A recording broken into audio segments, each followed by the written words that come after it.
அதிகாரம் 35. அனைத்தையும் கடந்தவர் கடவுள். எலிஹு தொடர்ந்து கூறியதாவது: நான் இறைவன் முன் நேர்மையானவன் என்று நீர் சொல்வது சரியென நினைக்கின்றீரா?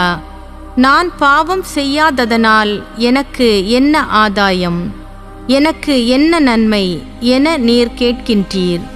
உமக்கும் நண்பர்களுக்கும் சேர்த்து நான் பதில் அளிக்கின்றேன்.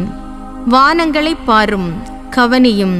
இதோ உமக்கு மேலே உயரத்தில் இருக்கும் முகில்கள். பாவம் செய்து அவருக்கெதிராய் நீர் என்ன சாதிக்கின்றீர்? மிகுதியான குற்றங்களை நீர் செய்வதால் அவருக்கு நேரிடுவதென்ன? நீர் நேர்மையாய் இருப்பதனால் அவருக்கு நீர் அளிப்பதென்ன?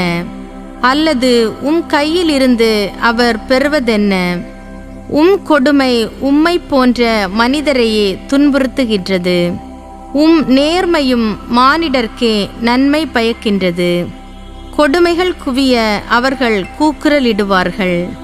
வலியவர் கையிலிருந்து விடுதலை பெற அவர்கள் கத்தி கதறுவார்கள். ஆனால் இவ்வாறு எவரும் சொல்வதில்லை. எங்கே என்னை படைத்த கடவுள்? இரவில் பாட செய்பவர் எங்கே? நானிலத்தின் விலங்குகளை விட நமக்கு அதிகமாய் கற்பிக்கின்றவரும், வானத்து புள்ளினங்களை விட நம்மை ஞானியாக்குகின்றவரும் அவரன்றோ? அன்னோர் அங்கே கூக்குரலிடுகின்றனர். பொல்லார் செருக்கின் பொருட்டு அவர் பதிலொன்றும் சொல்லார். வீண் வேண்டலை இறைவன் கண்டிப்பாய் கேளார். எல்லாம் வல்லவர் அதை கவனிக்கவும் மாட்டார்.